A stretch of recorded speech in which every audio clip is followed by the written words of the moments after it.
Perkenalkan, nama saya Saniatul Masluha dari kelas Filsafat Umum B dengan NIM 9322039919. Video ini dibuat untuk memenuhi tugas ujian tengah semester mata kuliah Filsafat Umum, dan pada video ini juga akan menampilkan hasil catatan belajar saya selama setengah semester ini dan juga menjelaskan tentang salah satu aliran filsafat dan salah satu tokoh filsafat pada masa pertengahan dan peradaban. Ini adalah buku catatan belajar filsafat umum saya. Yang pertama di sini ada nama Saniatul Masluha dengan NIM 9322039919, mata kuliah filsafat umum. Kita buka di halaman berikutnya. Pada pertemuan tanggal 16 September 2021, di sini mind map-nya menjelaskan tentang pengantar kepada filsafat. Nah, di sini terbagi menjadi definisi filsafat yang mendorong timbulnya filsafat, macam-macam pengetahuan manusia, cara mempelajari filsafat, dan juga faedah mempelajari filsafat. Dari cabang-cabang ini ada beberapa penjelasan sedikit di dalamnya. Langsung saja kita menuju ke halaman berikutnya. Masih tentang pengantar kepada filsafat, yaitu sisanya objek penelitian filsafat dan juga sistematika filsafat. Mana filsafat ini terbagi menjadi 3 cabang besar, yaitu epistemologi, ontologi, dan juga aksiologi. Nah, masing-masing cabang besar ini memiliki aliran. Ini adalah aliran dari cabang epistemologi, aliran ontologi, dan yang ini adalah aksiologi. Nah, di sini juga diberikan contoh kajian dari masing-masing cabang, mulai dari contoh kajian epistemologi, contoh kajian ontologi, dan juga contoh kajian aksiologi. Kita menuju ke halaman berikutnya. Di sini memasuki bab ketiga, ada akal dan hati pada zaman Yunani kuno. Nah, di sini pemikiran filsafat Yunani kuno terbagi menjadi beberapa tokoh, mulai dari Thales, Anaximander, Heraklitus, Parmenides, dan juga Zeno. Di sini ada beberapa pemikiran yang disampaikannya.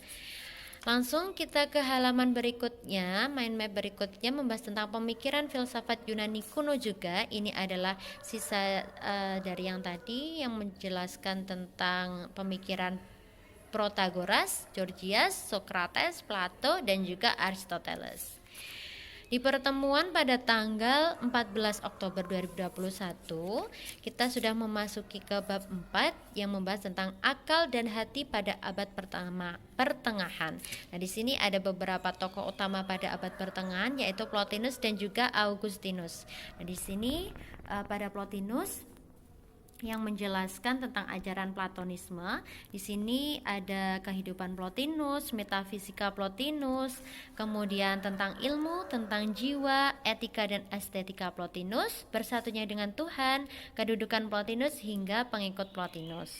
Kemudian pada Augustinus, di sini ada sumber filsafat Kristen, golongan apologis, bapak-bapak gereja barat, Augustinus dan riwayat hidupnya yang singkat.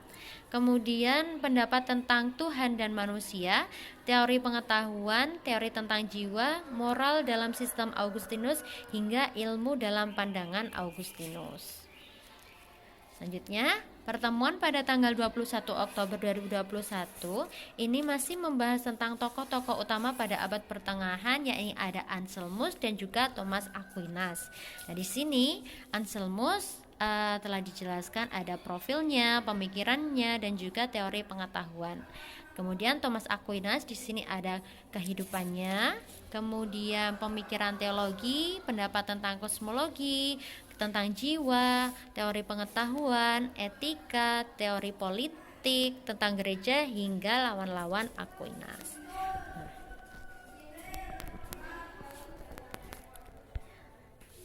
Nah, itu dia catatan belajar saya selama mengikuti mata kuliah filsafat umum selama setengah semester ini.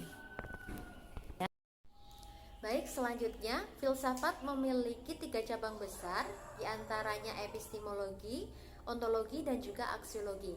Di mana dari ketiga cabang tersebut saya akan memilih cabang epistemologi, yang mana pada buku Bapak Profesor Dr. Ahmad Tafsir telah dijelaskan bahwa epistemologi adalah sumber pengetahuan atau bagaimana pengetahuan tersebut diperoleh. Dan dijelaskan juga bahwa pengetahuan manusia ini ada tiga, yaitu pengetahuan sains, pengetahuan filsafat, dan juga pengetahuan mistik. Untuk mencari pengetahuan itu sendiri, kita memerlukan alat dan cara. Dan ada beberapa aliran yang membicarakan hal ini, diantaranya ada aliran empirisme, aliran rasionalisme, aliran positivisme, dan yang terakhir adalah aliran intuisionisme. Dari keempat aliran tersebut, saya mengambil satu aliran, yaitu aliran intuisionisme. Tokoh pada aliran intuisionisme ini adalah Henry Bergson, di mana ia mengemukakan bahwa indera dan juga akal ini sifatnya sangat terbatas atau tidak tetap. Dan bukan hanya itu, objek-objek yang kita amati pun itu juga selalu berubah, tidak tetap dan terbatas. Lalu apa sebenarnya yang tidak terbatas? Apa sebenarnya yang tidak berubah? Tokoh ini, Henry Bergson ini, mengemukakan bahwa ada satu kemampuan tertinggi yang dimiliki oleh manusia, yaitu intuisi, atau yang bisa kita sebut kata lainnya adalah hati. Dalam Islam ini dikatakan sebagai iman atau keyakinan seseorang, di mana baik buruk seseorang itu tidak dapat diukur oleh indera dan juga akal, melainkan niat dari orang tersebut. Nilai, misalkan ada orang yang berbuat baik, kemudian itu tidak bisa dilihat atau diukur secara indera maupun akal, tapi apa sebenarnya niat orang tersebut. Dan saya akan memberikan contoh aliran intuisionisme ini. Ya, contoh intuisionisme yang akan saya berikan di sini adalah perbuatan kegiatan bersedekah. Jadi orang yang bersedekah, niat, maksud atau tujuan dia bersedekah hanya dia sendiri yang tahu. Hanya dia sendiri yang tahu, hatinya yang bergerak, dan dia yang yakin bahwa perbuatannya itu untuk apa. Ketika orang lain beranggapan bahwa bersedekah itu, orang yang lain memandang bahwa bersedekah itu adalah perbuatan baik, itu jika dikaji secara empirisme, perbuatan baik, dan mungkin akan dengan bersedekah orang itu akan mendapatkan imbalan, mendapatkan yang lebih dari apa yang dia berikan. Namun orang lainnya beranggapan bahwa bagaimana mungkin bersedekah dapat memperbanyak harta kita? Bagaimana mungkin bersedekah dapat mengembalikan apa yang telah kita berikan? Sedangkan dengan bersedekah berarti kita telah menguras harta kita, kita telah mengeluarkan harta kita, menyia-nyiakan harta kita. Itu jika dikaji secara rasionalisme.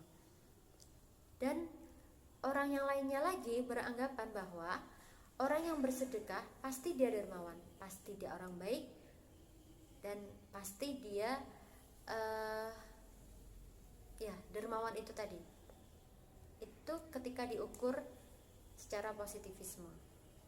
Namun secara intuisionisme, seperti yang saya katakan di awal tadi, bahwa hanya hati orang itu sendiri yang tahu bahwa apa tujuan dia bersedekah, apa niat dia bersedekah. Karena dia sudah yakin bersedekah itu, karena dia sudah yakin untuk bersedekah, dan sedekahnya itu semata-mata karena Allah Subhanahu wa taala. Sehingga dia tidak memikirkan perkataan orang lain yang dimana dia juga tidak memikirkan dia ingin dicap sebagai orang dermawan, orang baik, ataupun dia merasa kehilangan hartanya telah terkuras, ataupun dia meminta imbalan dari apa yang telah dia berikan tadi. Dia tidak memikirkan perkataan orang tersebut. Jadi dia semata-mata bersedekah, niatnya tulus karena Allah Subhanahu wa taala. Selanjutnya, tokoh yang akan saya ambil di abad pertengahan ini adalah Anselmus, yang mana ia mengemukakan pemikirannya tentang hubungan akal dan juga iman. Ia mengeluarkan pernyataan credo et intellegam, di mana mendahulukan iman terlebih dahulu daripada akal. Credo et intellegam ini sendiri memiliki arti secara sederhana, yaitu yakin dulu baru paham, iman dulu baru paham, seperti itu. Dalam kehidupan Anselmus, saat ia membuktikan adanya Tuhan, ia tidak perlu mengetahui, tidak perlu mencari tahu tentang Tuhan, tapi ia meyakini adanya Tuhan. Dalam kehidupan sehari-hari kita dapat kita contohkan ketika misalkan saya suka minum jamu. Saya percaya jamu itu membuat kita sehat. Saya tidak tahu apa manfaatnya jamu, saya belum tahu jamu itu seperti apa. Yang saya yakini adalah jamu itu membuat kita sehat. Sehingga ketika setelah kita meminum jamu, setelah kita terus-menerus rutin mengkonsumsi jamu, kita baru paham, oh ternyata jamu itu memang benar membuat tubuh kita sehat. Yang dulunya saya sakit-sakitan menjadi tidak, yang dulunya saya lemah menjadi kuat, dan masih banyak lagi manfaat yang saya dapatkan. Demikian video saya untuk memenuhi ujian tengah semester mata kuliah filsafat umum ini. Apabila ada kurang lebihnya saya mohon maaf. Sekian, wassalamualaikum warahmatullahi wabarakatuh.